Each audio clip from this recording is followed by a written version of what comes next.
Tensions between the US and Iran are reaching a boiling point, with the threat of direct military conflict hanging over the region.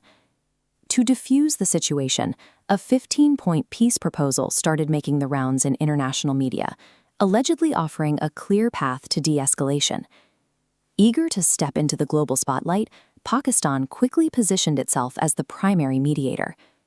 The Pakistani military establishment began boasting about their direct phone calls with leaders in both Washington and Tehran, asserting they were actively negotiating a settlement. They even went so far as to publicly announce their own capital as the official venue, inviting the warring parties to Islamabad for high-level talks. Before the US or Iran had agreed to a single term, Pakistan had already constructed a highly public narrative of its own diplomatic supremacy. Then, Tehran firmly responded to the initial diplomatic offer.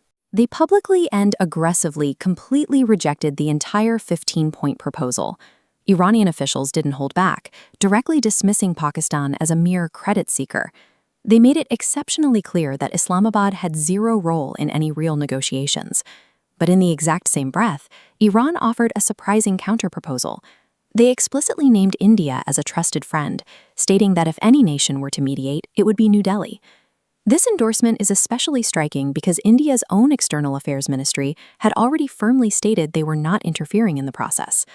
Why would Tehran publicly humiliate an eager Muslim-majority neighbor that actively wants to help, while demanding the involvement of a hesitant, non-aligned India?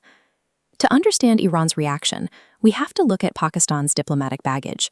Neutrality requires independence, and Islamabad's allegiances are highly compromised. Looking at this map of the region, we see a thick, glowing line representing a binding defense agreement connecting Pakistan directly to Saudi Arabia.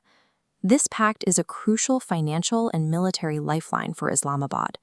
Historically, the Saudi leadership has been one of the loudest voices urging the United States to pursue absolute regime change in Tehran. That intense lobbying from Riyadh was a major driver behind the aggressive, maximum pressure campaigns adopted by the previous U.S. administration.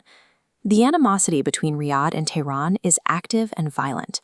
Iran has directly targeted Saudi energy infrastructure, demonstrating the severity of their ongoing proxy war.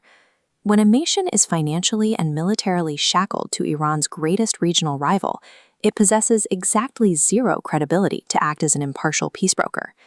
Tehran's intelligence apparatus sees right through the proposed summit. They view the entire negotiation offer as a calculated American maneuver. It is just a classic diplomatic smokescreen. Iran believes the U.S. is exploiting Pakistan's desperate need for international validation.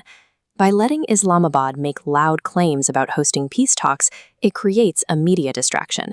While everyone watches Pakistan play the eager mediator, the U.S. military is allegedly utilizing that quiet window to amass troops and prepare for a potential ground invasion.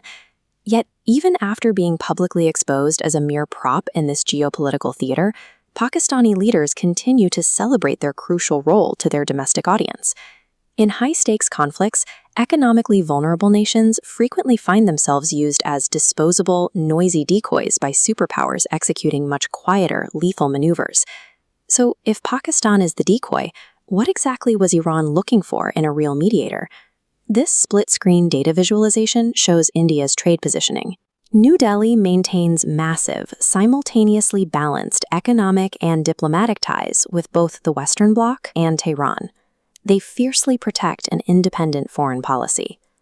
Other regional players offered to mediate too, but Iran outright dismissed Turkey and Egypt, as their heavy alignment with NATO and Western military interests instantly tips the scales against Tehran.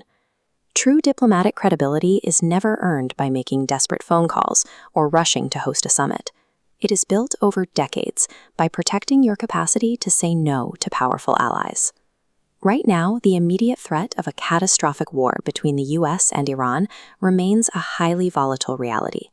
But this aborted peace summit acted like an X-ray, exposing the stark reality of the diplomatic hierarchy across South Asia. Iran's blunt public rejection permanently punctured the historical bubble of self-importance that has insulated Pakistan's foreign policy establishment for years. When the threat of global war actually looms, true diplomatic power belongs exclusively to those who own their independence. not those who rent out their loyalty.